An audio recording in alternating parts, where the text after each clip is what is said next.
Okay, so today we're going to dive into some pretty deep stuff. We're talking about unconditional love and, the kind of the hurdles we face early on when we're trying to really master our emotions. Sounds intense. It is, but also super fascinating. We're basing this deep dive on Marcelo Martorelli's A Sendero de la Iniciación Parte 10. Martorelli. No, Always thought-provoking. totally. We're working from a transcript of one of his YouTube videos, so it's straight from the source. And the main question he puts forward is, well, it's a big one. Are we actually ready for what unconditional love demands in our everyday lives? That's a question that could take a whole lifetime to unpack. Right. So where do we even begin with something like that? Well, I think Martorelli starts us off in a good place. He uses this dialogue between a master and a disciple to illustrate some of the core concepts. Yeah, and that dialogue is pretty powerful. The master just comes right out and asks, do we truly wish to see the other happy, for example, our partner, with someone who is not us? Do we love the happiness of the other, or do we only want? And then he kind of trails off. That trailing off is so deliberate, isn't it? It makes you fill in the blanks yourself, confront that uncomfortable question. For sure. And what he's getting at, I think, is that unconditional love somehow holds both genuine love and this wanting without letting either one define the whole experience. It can embrace both. Everything else, he says, is basically an illusion. It's all constructed by our emotional reactions and the thought patterns we've developed, the Maya of our paradigms, as he puts it. It's like he's saying that a lot of what we call love is tangled up with our desires, with expectations and needing things to turn out a certain way in our relationships or placing conditions without even realizing it. Exactly. And the disciple is, totally thrown by this. He asks, then, Master, is there no love when we want? Which, it's a fair question. It feels like he's voicing a doubt that a lot of us probably have about love and what it actually means. And the master's response is so nuanced. He says, true love's passion exists even there, but in a much lesser degree because it has conditions, lacking freedom, and being subject to emotional and mental paradigms, conscious and unconscious. So he doesn't say love is absent when wanting is present. He's just saying it's different, less pure maybe, less free. Yeah.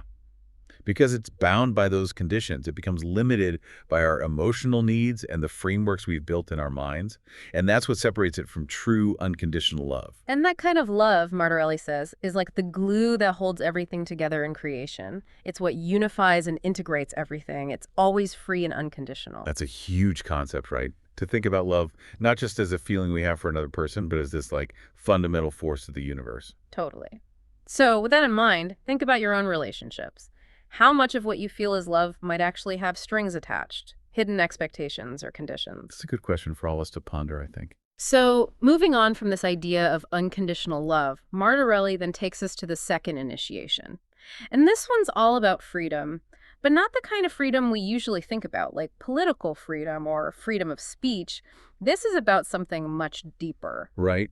It's about what he calls emotional freedom. Exactly. It's about being truly free from our emotions so they don't have this power over our reality, like when you get really angry or when anxiety just takes over. This stage is about rising above those feelings so they don't control our actions and experiences. It's about observing your emotions, not getting swept away by them. And he uses this really cool image to explain it. He talks about Jesus walking on water. The water represents our emotions, and the goal is to stay on top of them, to not be dragged down like Peter was. I love that image. It really helped to visualize what emotional mastery might actually look like. Totally. And then he connects this to what he calls the magic of mention. He describes it as like the higher counterpart to sexual magic. So instead of that energy being directed in the usual way, it's consciously channeled for personal growth, for what he calls redemption. And here's where it gets really interesting. He says this magic of mention is essentially the magic of forgiveness, that forgiveness is a crucial step on the path to redemption. Forgiveness is a kind of magic. I've never thought about it like that before. Right. It's a powerful idea.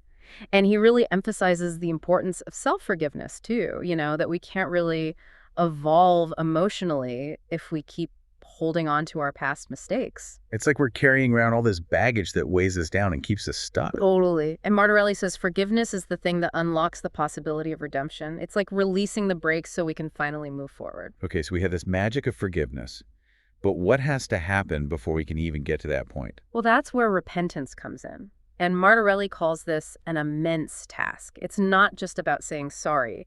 It's something much deeper and apparently much harder. Yeah, he points out that repentance is really, really tough for the ego to handle because the ego just hates admitting it's wrong. Oh, absolutely. The ego will do almost anything to protect itself from admitting fault. Right. It's like this huge blow to the ego sense of self. Yeah. So how do we even begin to overcome that? Well, Martorelli suggests that the key is for the ego to become more modest in how it approaches repentance.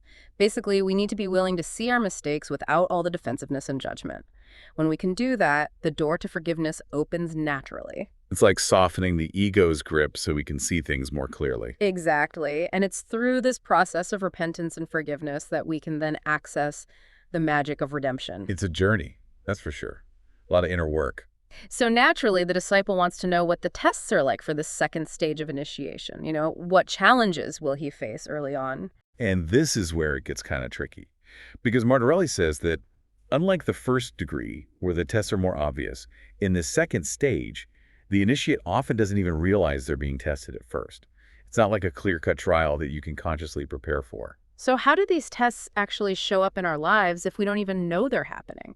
He says the process unfolds gradually within our emotional body, and it mainly plays out through our interactions with others. Yeah. Which makes sense because we're talking about mastering our emotions. And relationships are like these mirrors that reflect our emotional patterns right back at us. So it's through our relationships that we're challenged to actually put these principles into practice. Exactly. Yeah. And he mentions that even when we've established a connection with our soul, this stage can be marked by a really difficult internal dialogue. Why is that? I mean, you'd think that being connected to your soul would make things easier. You'd think so, right? But Martorelli says the ego actually fights back even harder during this stage. It's like it senses that it's losing control. Exactly. It tries to regain control and interfere with the connection we've made with our soul. He uses the term antikarana, which is like the bridge between the ego and the soul. And he says the ego tries to destabilize that bridge without any respect for the soul's consciousness. It's almost like the ego throws a tantrum because it's afraid of being sidelined. That's a good way to put it. Now, the conversation then moves on to the sublimation of sexual magic and this idea of the vision of paradise. Have you ever heard of that? It sounds familiar, but I'd love to hear your take on it. Okay, so Martorelli explains that at this stage, the energy of what he calls sexual magic is expressed in a higher way. And this unlocks what he calls the language of the heart, which is essentially our intuition. And as a result of this sublimation, the initiate gets to experience this vision of paradise. Wow, that sounds pretty amazing. But he's clear that even when experiencing this incredible state, the initiate has to keep moving forward. Right. And this is a key point, I think. He contrasts it with the first degree, where the initiate might only have a mental concept of paradise. Now, in this second degree, they're actually feeling it. The challenge is to not become attached to that feeling. Because attachment, even to something wonderful, can be a form of limitation. Exactly. It can become another condition that holds us back from further growth. So it's not enough to just experience this blissful state. We have to integrate it without becoming dependent on it. It's about finding that balance between experiencing and letting go. Precisely. And this brings us to the final test of the first part of this second initiation. Okay, so what is this final hurdle?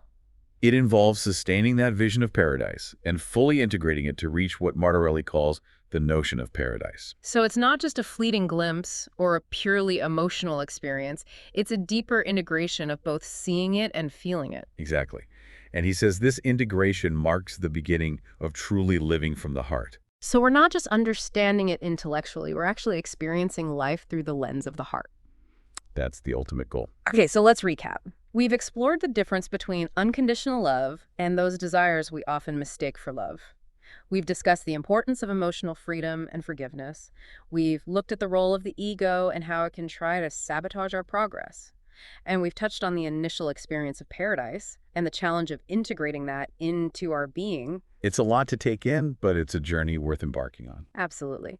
So for you listening, take some time to think about the conditions you might be placing on how you love and how you allow yourself to be loved.